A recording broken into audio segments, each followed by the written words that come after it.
time you walk into the room, got me feeling crazy, like my heart boom boom. Any other boy would stare, but me I look away, cause you're making me scared. Trying not to breathe, 1, 2, 3. Hai, perkenalkan nama saya Gita Natalin Marbun, NIM 15250078. Saya dari kampus UBSI Cengkareng.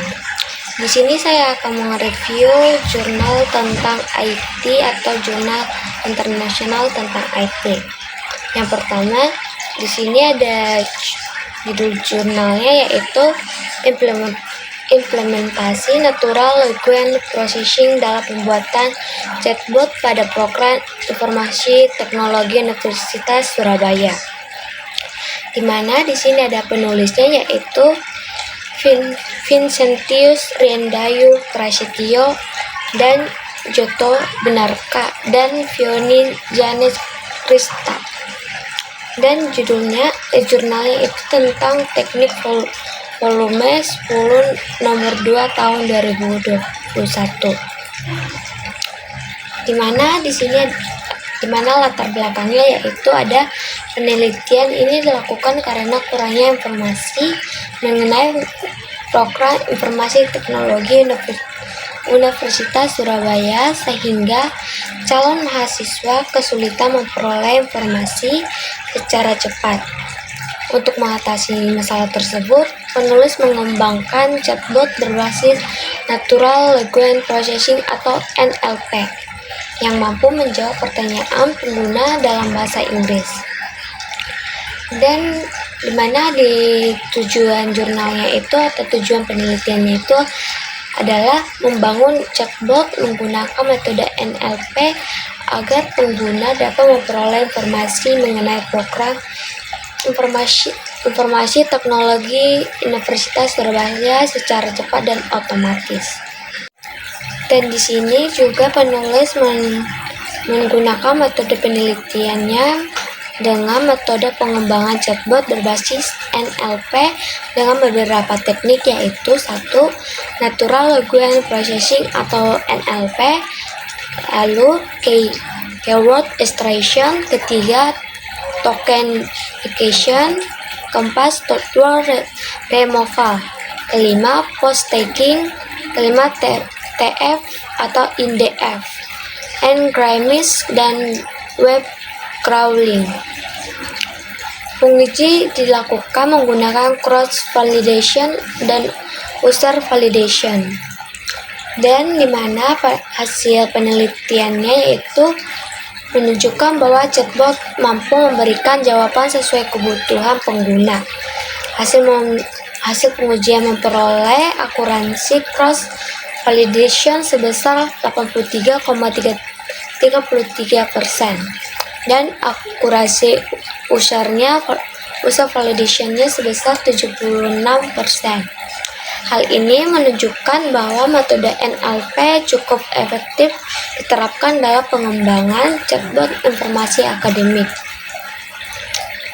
Dan kelebihan tentang jurnal ini yaitu pembahasan mengenai NLP dijelaskan dengan cukup lengkap dan metode penelitian dijelaskan secara sistematis, lalu memiliki hasil pengujian yang jelas melalui validasi penggunaan dan cross validation, dan dapat juga dijadikan referensi dalam pengembangan chatbot berbasis AI. Dan dimana ada kekurangan jurnalnya juga yaitu chatbot hanya mendukung pertanyaan dalam bahasa Inggris dan dataset pertanyaan masih terbatas, lalu waktu pencarian menjadi lebih lama ketika sistem melakukan crawling dan juga belum mampu memahami seluruh variasi kalimat yang memiliki makna sama. Jadi kesimpulan tentang jurnal implementasi Natural Language Processing dalam pembuatan chatbot pada program information teknologi Universitas Surabaya yaitu menurut saya jurnal ini sangat baik karena berhasil menunjukkan bahwa teknologi NLP dapat dimanfaatkan untuk membangun chatbot yang mampu memberikan informasi secara otomatis walaupun masih memiliki keterbatasan dalam bahasa dan jumlah data.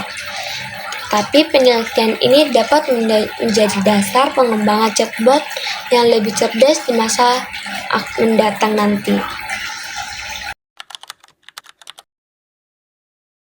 Dan di sini saya akan mereview jurnal yang kedua yang berjudul tentang pengaruh pelatihan teknologi informasi terhadap kompetensi pegawai di Dinas Komunikasi, Informatika, Statistik, dan Persadian Kabupaten Banggai. Yang jurnal ini ditulis oleh Yeti dan Iksan SABD Raja.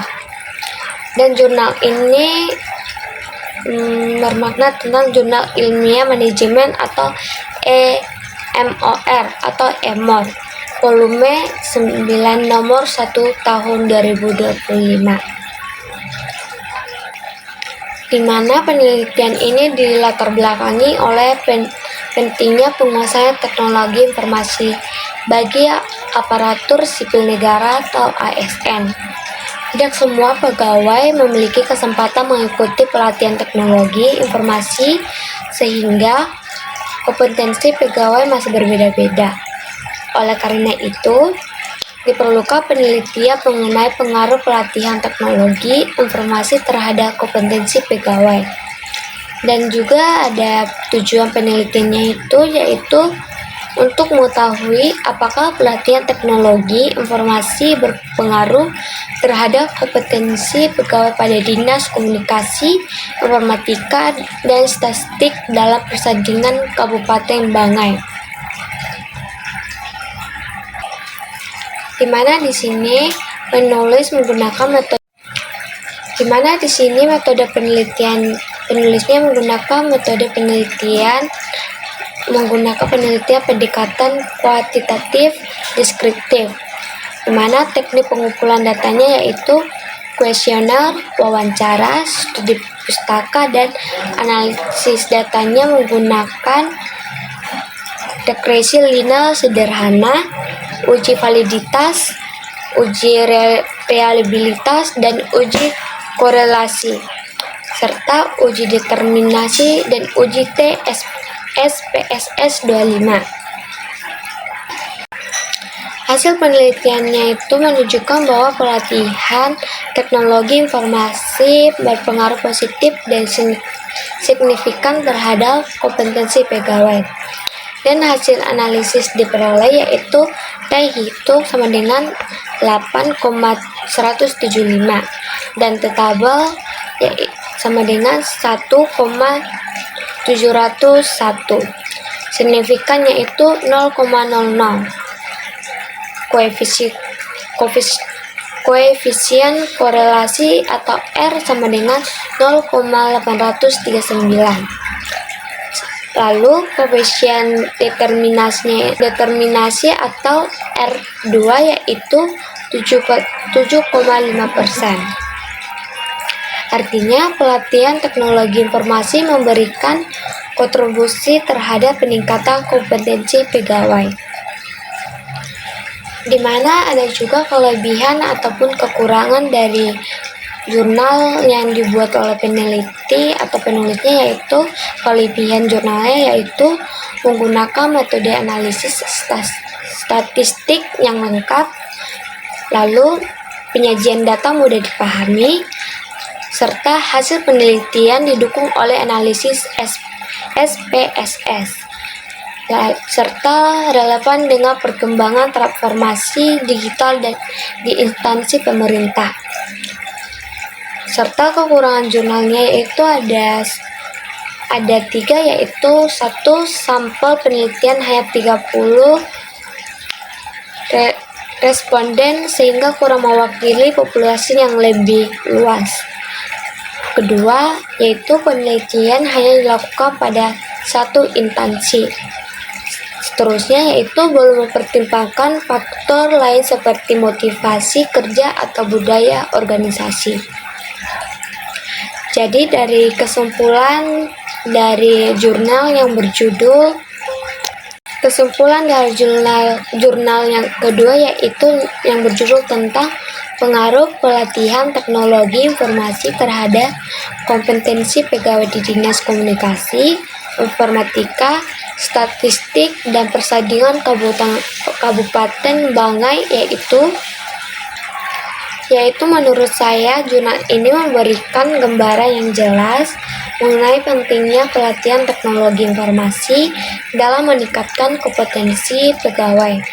Hasil penelitian menunjukkan bahwa pelatih yang terencana mampu meningkatkan kemampuan atau pengetahuan dan keterampilan ASN sehingga mendukung kualitas pelayanan publik. Dan penelitian ini dapat menjadi referensi bagi instansi pemerintah dalam merancang program atau pengembangan sumber daya manusia. Sekian dari review kedua jurnal saya. Sekian, terima kasih.